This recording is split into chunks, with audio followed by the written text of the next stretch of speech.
Oh, good, you're here. Have you ever wondered why some Bibles have more books than others? Well, if you stay tuned, you're going to find out. And it might surprise you that at least part of it comes down to money. If you have a Protestant Bible, it's going to have 66 books. A Catholic Bible, 73. Orthodox, anywhere between 75 and 79. And the Ethiopian Bible has the most books at 81 to 84. These books that are included in some Bibles but not in others are referred to either as the Apocrypha or the Deuterocanonical books. These books come from the intertestamental period, that is, the period after the books of the Hebrew Tanakh are canonized, but before the period of the New Testament.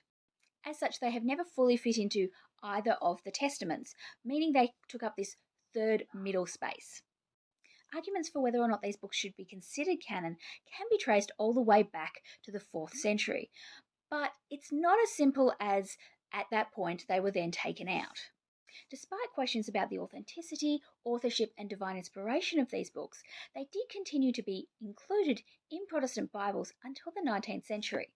Even though these books were often considered non canonical by Protestant groups, they did continue to be included, but they did get relegated to the back of the book with the maps and other appendices. While there are some rare examples of the Apocrypha being removed earlier from the Bible, it does not become widespread until the Bible Society decides to do it in 1806. In doing their calculations on the cost of printing and then shipping these Bibles, the Bible Society came to the conclusion that it would be a whole lot cheaper if they didn't include these apocryphal books. While by this stage most Protestant groups no longer considered these books to be canon, it was still a very controversial move.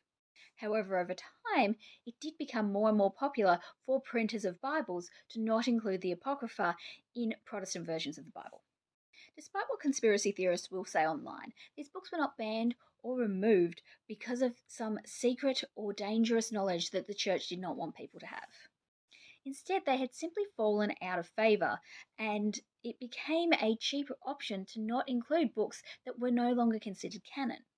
Many of the books are still considered very important for understanding wisdom and history from this intertestamental period.